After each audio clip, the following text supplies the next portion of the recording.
요한계시록 4장 6절이 되겠습니다. 보좌 앞에 수정과 같은 유리 바다가 있고 또 보좌 가운데와 보좌 주위에 네 생물이 있는데 앞뒤에 눈이 가득하더라. 아멘.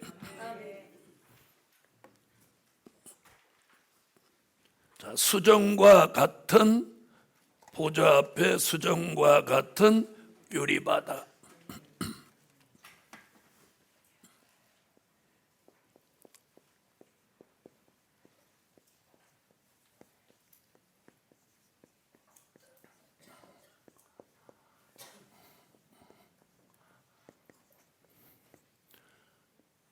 자, 이 답은 계시록 22장 1절로 2절에 가서 찾는 데에는 생명수의 강입니다. 무슨 강? 네, 요단강이 아니고 생명수의 강입니다.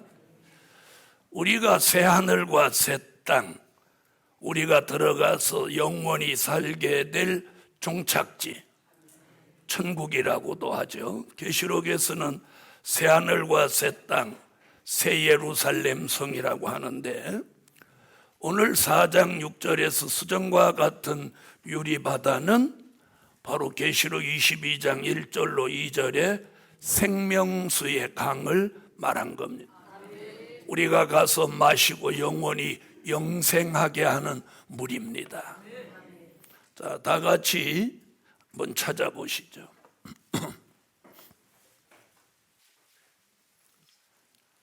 자, 찾으셨으면 읽어주세요.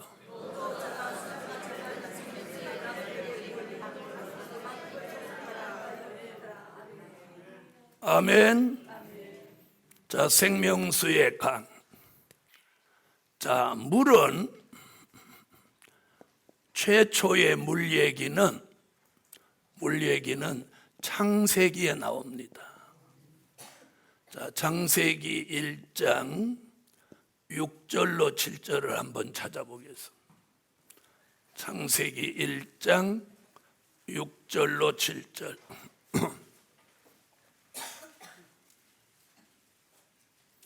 찾으셨으면 읽어주세요.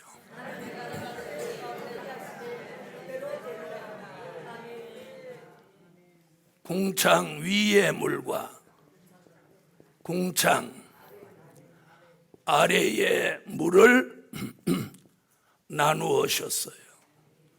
그래서 물은 크게 딱 두 가지입니다. 궁창 위의 물이냐, 궁창 아래의 물이냐. 아멘. 자, 그럼 궁창 아래의 물은요, 그 뒤에 나오죠. 물이 한 곳으로 모이게 하라. 그래서 바다를 이루었어요. 그러니까 바닷물, 강물, 시냇물, 또 샘물. 자, 이런 물은 무슨 물이에요? 궁창 아래의 물이에요. 자, 이것을 요한복음 4장에서 야곱의 우물물이라고. 자, 그래서 물 그러면 그 물이 그 물이지 아니고 성경대로 보면 궁창 위의 물과 궁창 아래의 물을 나누어 놓으셨고, 궁창 아래의 물은 바닷물, 강물, 시냇물, 샘물. 이 물은 누가 필요로 하는 거예요? 동물과 식물, 그리고 사람에게는 없어서는 안 되는 물이죠. 아멘. 그러니까 자, 이 물도 필요해요, 안 필요해요? 필요하죠. 그런데 궁창 위의 물은 우리가 별로 관심이 없었단 말이에요. 그럼 이 궁창 위의 물이 뭐냐? 이게 생명수의 강. 아무도 아직까지 이걸 손댄 사람이 없는 물이에요. 그래서 이 궁창 위의 물을 시편 148편 4절, 그리고 오늘 계시록 4장 6절, 계시록 22장 17절, 그리고 오늘 계시록 22장 1절로 2절. 이것이 쭉 모순물이 이어지는 얘기예요. 궁창 위의 물. 자, 그럼 다시 정리해 볼게요. 창세기 1장에서 하나님이 태초에 천지를 창조하시고 처음에 물과 물을 나누어 놓으신 거예요. 그러니까 물 얘기는 여기가 시작이에요. 아멘. 그래서 궁창 위의 물과 궁창 아래의 물을 나누어 놓으셨단 말이에요. 그 말씀이 시편 148편 4절에 다 찾아요.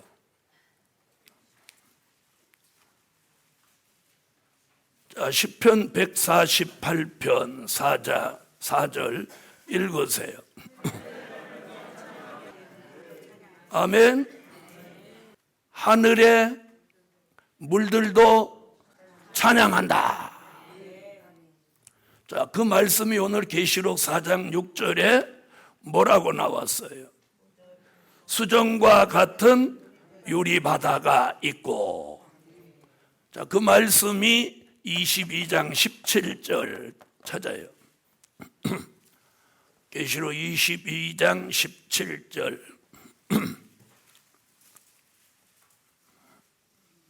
자, 찾으셨으면 읽어주세요. 할렐루야. 생명수. 그러니까 창세기, 시편, 계시록으로 이어진단 말이에요. 자, 그러니까 계시록을 모르니까 복음서나 바울서신만 말하니까 이 물에 대한 얘기를 이렇게 할 수가 없는 거예요. 자, 궁창 위의 물은 뭐예요? 하나님 보좌 앞에 흐르는 생명수의 강. 우리가 앞으로 미래에 가서 마실 물인 거예요.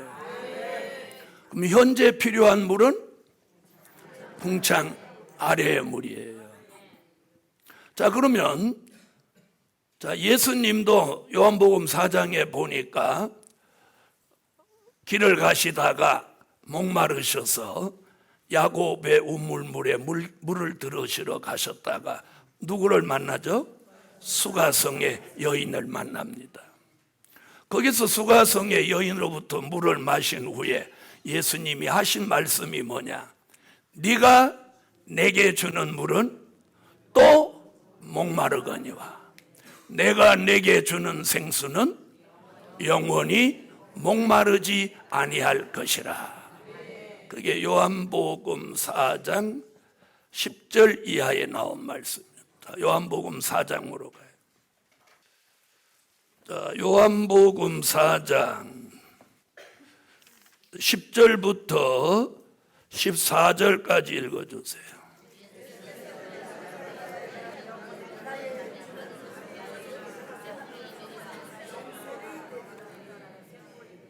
아멘. 자, 야곱의 우물물은 마셔도 또 목마르다. 그러나 내가 네게 주는 무엇은 생수는 영원히 목마르지 아니할 것이라. 생수 얘기가 나와. 자, 그러면 육체는 어떤 물을 마셔야 하고 궁창 아래의 물을 마셔야 돼요. 그럼 우리 영혼은 이 생수를 마셔야 돼요. 또 영혼은 그러니까 또 궁창 위의 물 마셔야 이렇게 가세요.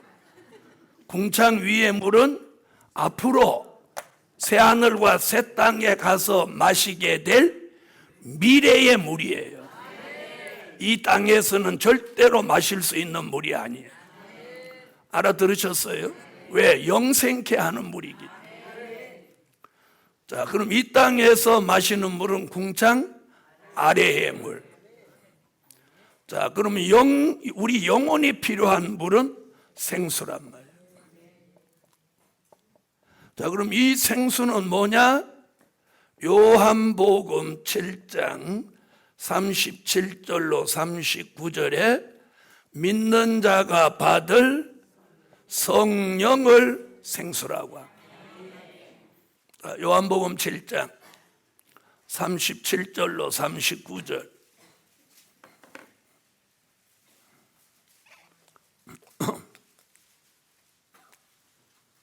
자, 찾으셨으면 읽으세요.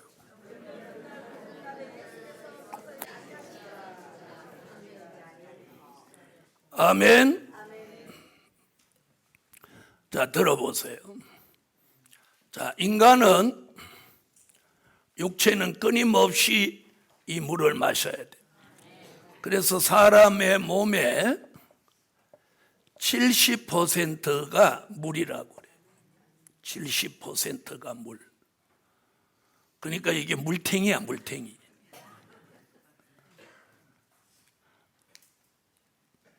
자, 그러니까 사람이 죽으니까, 죽은 사람을 이렇게 보니까 물이 쭉 빠져버리니까 사람이 조그매지더라고. 그리고 가벼워지고 물이 빠져서 그런 거죠. 자, 우리 영혼은 뭐가 필요해? 성령의 생수. 할렐루야. 자, 그래서 이미 창세기 창조 때 이 물의 역사를 하나님이 다 갈라놨어요. 응? 미래에 마실 물도 준비해 놓으셨고, 아멘. 미래에 마실 물을 준비했어요. 여러분, 미국, 러시아, 중국 이런 나라들은 앞으로 미래에 이 지구는 사람이 살 수 없는 지경에 이른다고 내다보는 거예요. 그것이 뭐냐? 오염돼서, 오염, 물도 다 오염되고 또 토질도 다 오염돼서 인간이 이제 존재할 수 없는 시대가 온다고 생각하는 거예요. 자, 그래서 지금 각 국가가 경쟁적으로 달 탐사, 화성 탐사에 나선 거예요. 그런데 성경은 뭐라고 하느냐 잘 봐요. 성경 얘기를 이어가려고 하는 거예요. 다 같이 오바댜 1장 4절을 찾아보세요. 자, 오바댜 1장 4절 읽으세요. 거기 뭐래요? 악의 독소리가 별 사이에 깃들일지라도,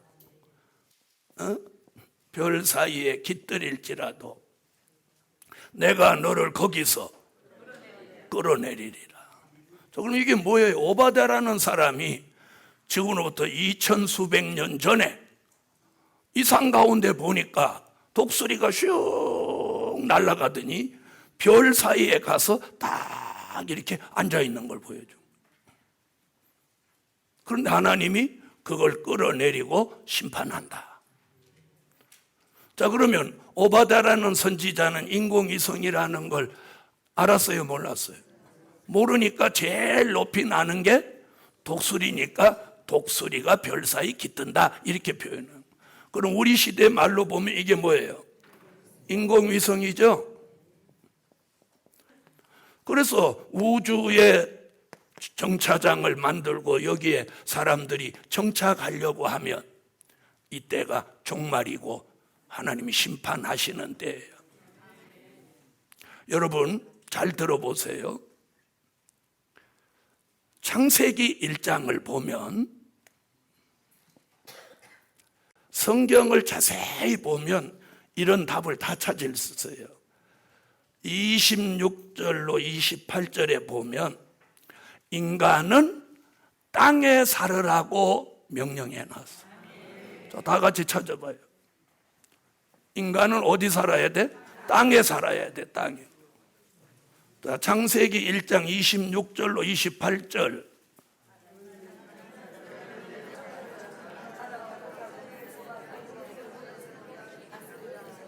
자, 거기 땅 얘기가 몇 번 나와요?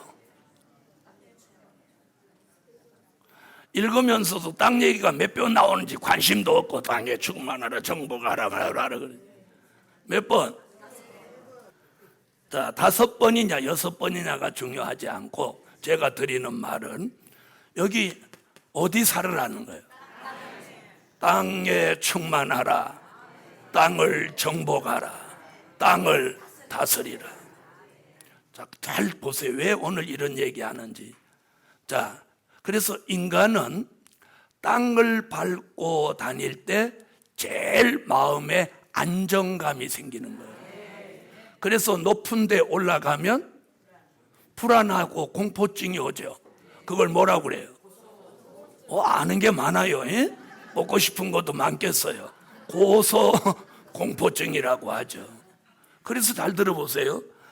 땅 위에서 넘어지면 크게 안 다치는데 높이 올라갈수록 사고가 나면 생존할 확률이 자꾸 떨어지는 거예요. 왜 그런지 아세요? 땅에서 살으라고 했는데 그래서 올라갈수록 안 좋은 거예요. 그래서 여러분이 아파트 높은 데 살면 조망권은 좋을지 모르지만 인간의 불안과 그 자신도 모르는 스트레스를 받는 거예요. 무슨 말인지 아세요? 그래서 인간은 어디 살게 만들었어? 땅에 살게. 여기 창세기 1장에 땅에 살아라이, 올라가면 다 끌어내려 지기뿐다이. 이게 성경이야. 그래서 인간은 올라갈수록 공포감을 느끼는 거예요. 공포감이 뭐야? 공포감이 뭔지도 모르고 현대까지 60년 살아서 죽음에 대한 두려움. 공포감이라고 하는 건 죽음에 대한 두려움이 공포감인 거예요. 예? 자, 높은 데 올라가면 왜 겁나? 떨어져 죽을까 봐 그런 거지. 그러니까 죽음에 대한 두려움이란 말이에요. 어? 뭘 아유 주여요. 지금 제가 무슨 얘기하느냐면 인간은 지구 땅을 밟고 살아야 돼. 그래서 인간은 지금 달과 화성으로 새로운 지구를 찾아내려고 한단 말이에요. 뭐 달라고? 아무래도 지구는 수명을 다한 것 같다. 이렇게 보는 거예요. 그런데 성경은 뭐라고 그래? 다 지기뿐다. 여러분, 하나님은 이 지구 안에 인간을 살도록 주인 노릇하고 살도록 두셨는데 이 영역 밖으로 나가면 안 되는 거예요. 무슨 말인지 아세요? 자, 그래서 인간은 어디서 살아야 돼? 땅에서 살아야 돼. 자, 그래서 하나님이 인간에게 뭐가 없으면 안 되도록 물. 자, 그 다음에 영의 사람은 성령의 생수.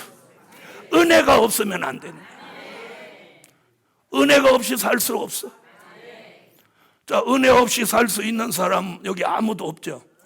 여러분이 여기 오신 이유도 은혜 가운데 살아요. 그래서 잘 들어보세요.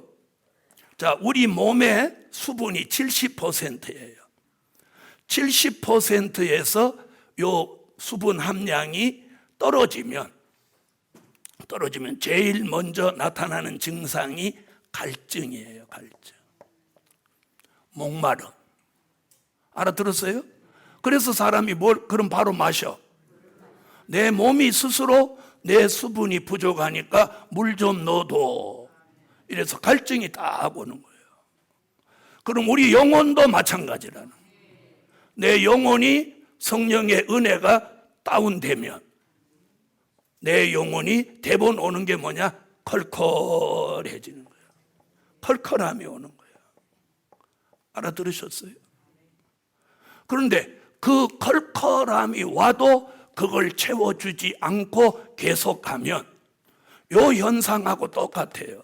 물 부족 현상이 일어나면 피부가 거칠어지고 눈이 침침해지고 입술이 마르고 무슨 말인지 아세요? 관절이 뻑뻑해지고 이 현상이 일어나는 거예요.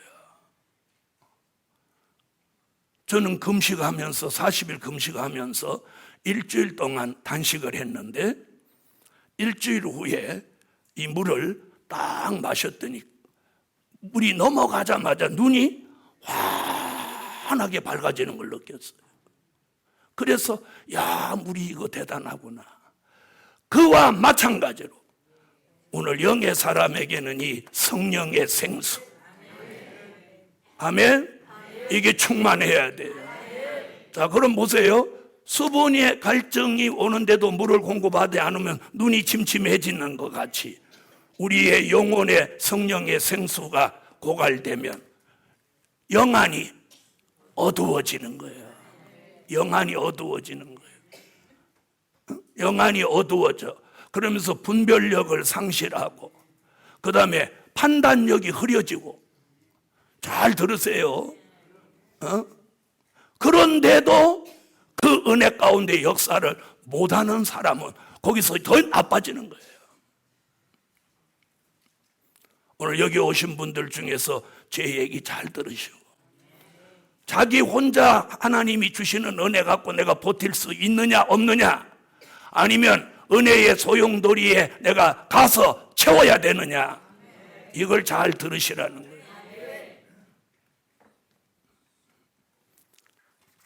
그래서 육체는 궁창 아래의 물을 필요하고 영혼은 성령의 생수를 필요로 하고, 그리고 앞으로 우리가 미래에는 생명수 강물을 필요로 하는 거예요. 할렐루야. 자, 그 다음 보시죠. 자, 그래서 4장 6절에서 수정과 같은 유리바다는 계시록 22장 1절로 2절에 하나님 보좌 앞에 흐르는 생명수 강을 보인 것이고, 그건 이미 창세기 1장 6절로 7절에서 궁창 위의 물과 궁창 아래의 물을 나누어 놓았을 때 어디 물이다? 궁창 위의 물이다. 아멘. 자, 4장으로 다시 오세요. 6절, 보좌 가운데와 보좌 주위에 네 생물이 있는데, 자, 네 생물 여기 등장해요.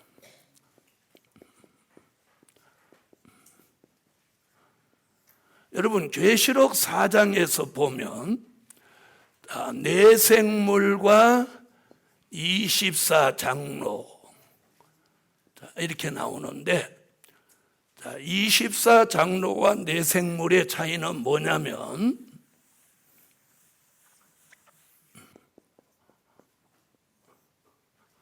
(24장로는) 성도의 편에서 모든 걸 합니다.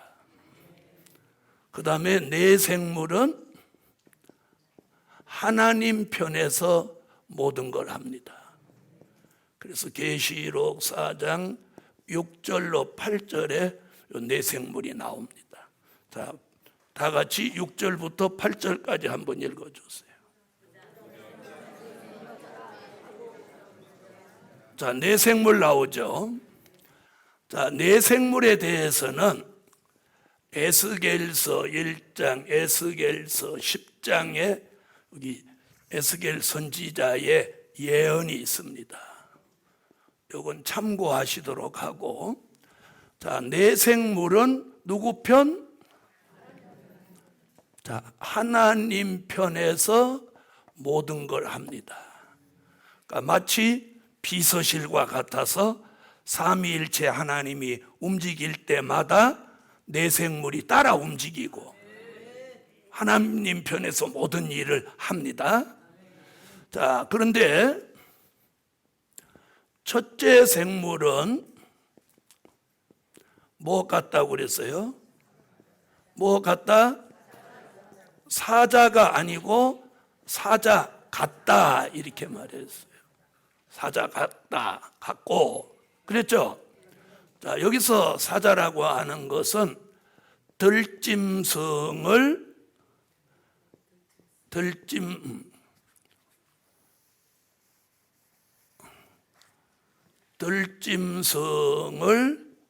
대표한 것입니다.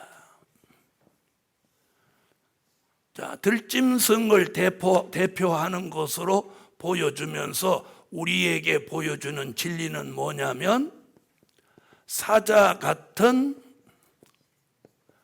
용사의 신앙을 가지라는 거예요. 아멘. 자, 우리 신앙이 뭐 같아야 돼? 내생물 사자같이 용사의 신앙이 되라는 거예요.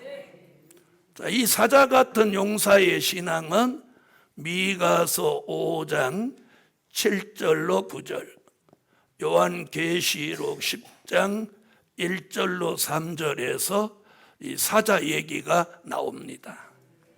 자, 미가서 한번 찾아보세요.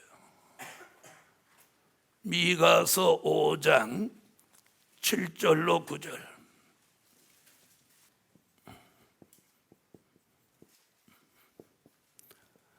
자, 오늘 미가 선지는 뭐라고 하느냐면 이슬과 단비라는 은혜를 받아서 젊은 사자 같은 용사의 신앙을 가지라고 하는 거예요. 아멘. 자, 그럼 우리가 하나님 편에 사자 같은 용사의 신앙을 가지고 두려움이 없이 하나님 편에서 선지서와 요한계시록 될 일의 말씀을 외치고 나갈 종들은 젊은 사자 같은 신앙이 돼야 되는 거예요. 그런 신앙이 되려면 무슨 은혜?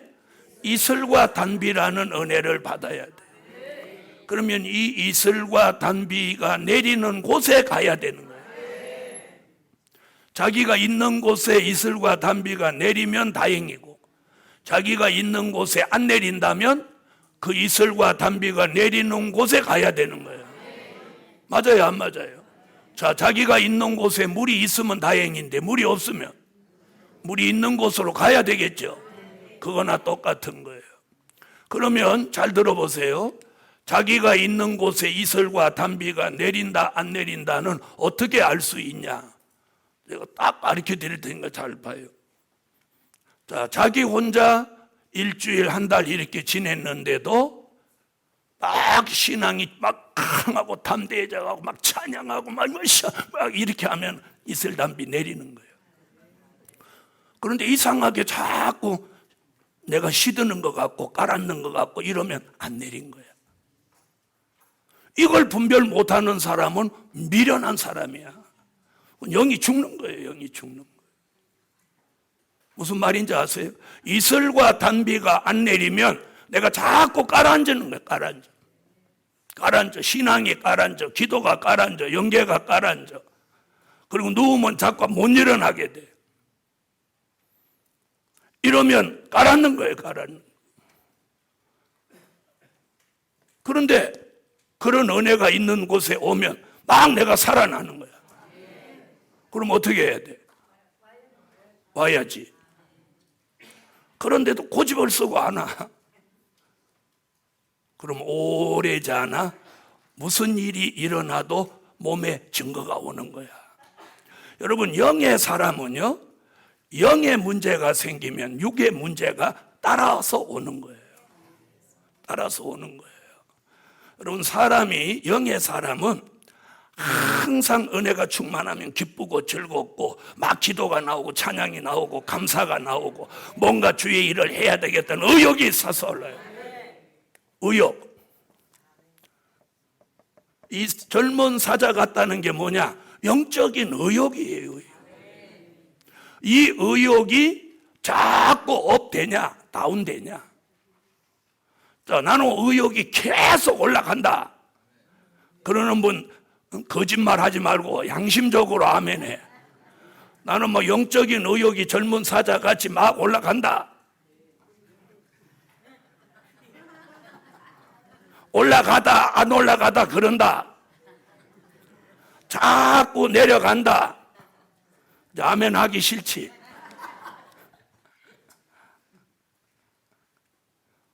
복음 받은 여러분, 그래서 이 성산이 존재하는 이유가 뭔지 아십니까?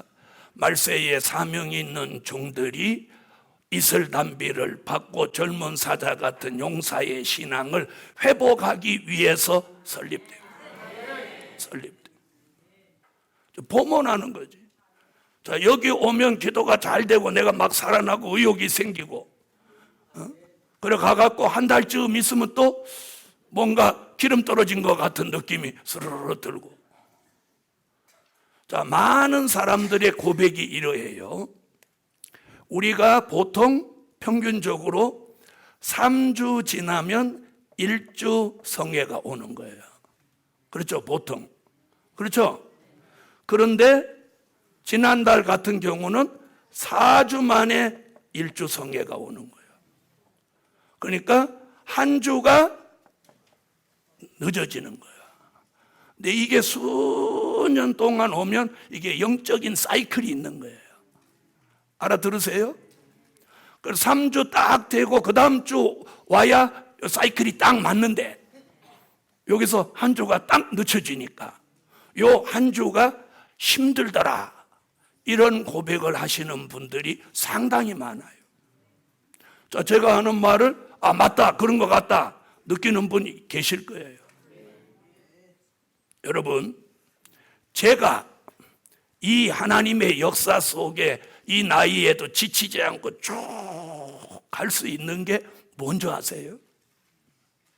쉬지 않고 기도하고 예배인도하고 세미나하고 집회하고 이러니까 이 충만함이 계속되는 거야. 내가 영적으로 소모되는 것보다 공급받는 양이 커지니까 충만한 거예요. 잘 들으세요.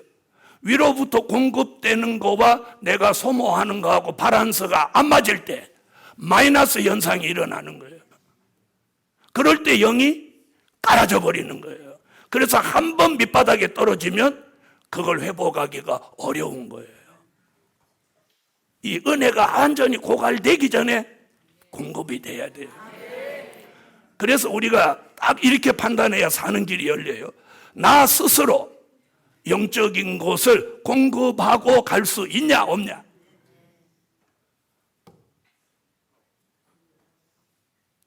아니면 뭔가 어떤 모임에서 내 부족한 걸 공급해야 되냐. 이 답만 딱 찾으면 자기 영적 관리를 바로 할 수 있는 거예요. 무슨 뜻인지 알겠어요?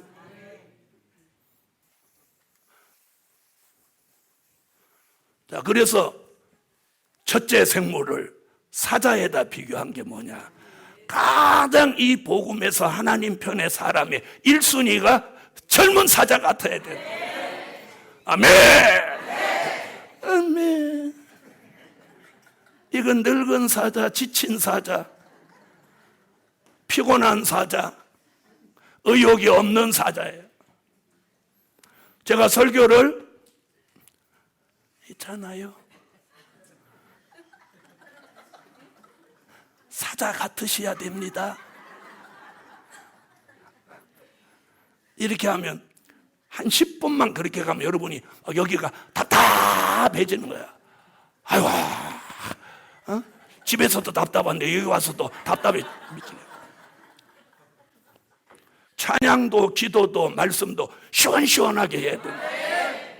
그래야 이 영적인 스트레스가 안 생기는 거야. 제가 한 5분만 그래 봐봐. 여기서 이제 제일 먼저 누가 반응을 바로 보이냐? 성질 급한 사람이. 아이, 성질 급한. 그 다음에 성질이 이제 눅짐한 사람은 눈 감고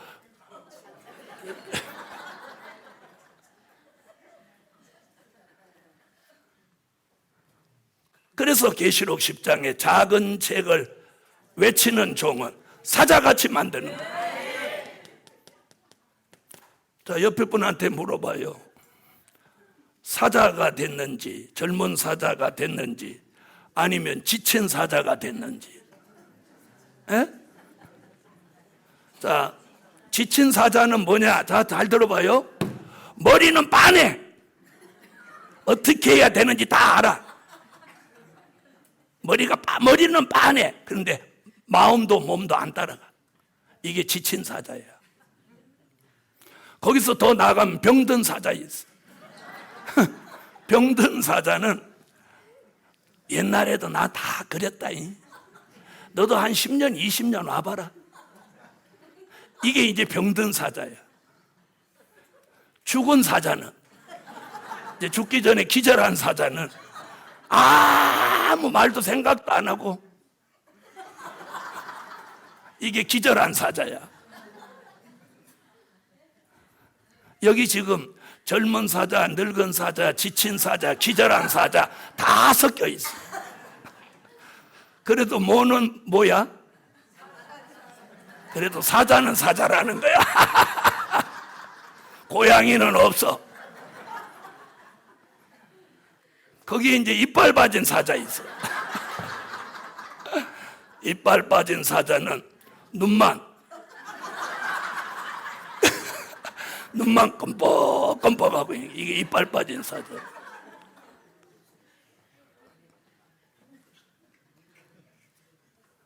자, 그래서 우리는 이슬담비를 받아야 돼요. 이슬담비. 그래서 이 성산에 오면 제가 뭐라고 하죠? 찬양도 뜨겁고 빠르게 해라. 기도도 빡세게 해라.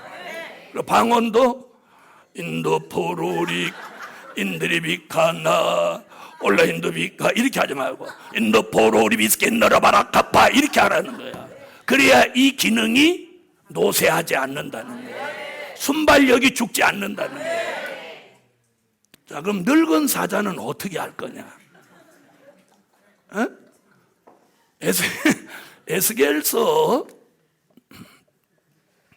9장 3절로 6절에 보니까 이마에 표를 하고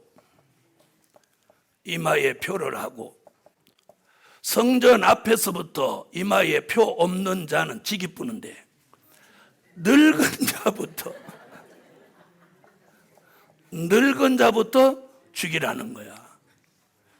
자, 그래서 저도 나이가 먹기 전에는 이거 전혀 개의치 않았어. 왜? 이렇게 갖다 붙여도 저렇게 붙여도 나는 안 늙었으니까. 근데 60이 똥 넘으니까 이게 자꾸 걸려. 늙은 자. 그래서 이게 정말 육적인 나이 먹은 걸까? 그래서 이걸 많이 생각해 보니 그 뜻은 아닌 거야. 왜? 나이가 젊어도 마음이 늙은 사람, 정신이 늙은 사람, 신앙이 늙은 사람이 있죠. 근데 나이는 들었어도 항상 젊은 사자 같은 사람도 있단 말이에요. 그렇죠? 그래서 이건 뭐냐? 영적으로 늙은 거예요. 영적으로 늙은 자. 영적으로. 자, 그러면 어떻게 해야 되냐? 여러분, 내가 영적으로 늙었다고 하면 이슬과 단비를 받으면 젊어지는 거야. 젊은 사자를 만들어준다잖아. 아멘? 자, 그러면 이 젊은 사자로 쓰임받는 종은 여기에 해당이 있다 없다? 없는 거예요. 우리는 이제 이렇게 가야 돼요. 그래서 아까도 다시 말씀드리지만 내가 혼자 있어도 이슬과 단비가 내려서 내가 항상 젊은 사자 같은 신앙을 유지할 수 있다면 아무 문제 없어. 그런데 그것이 안 된다면 이슬과 단비가 내리는 데를 찾아내야 돼. 지혜 있는 종들이 되시기 바랍니다. 자, 오늘은 거기까지.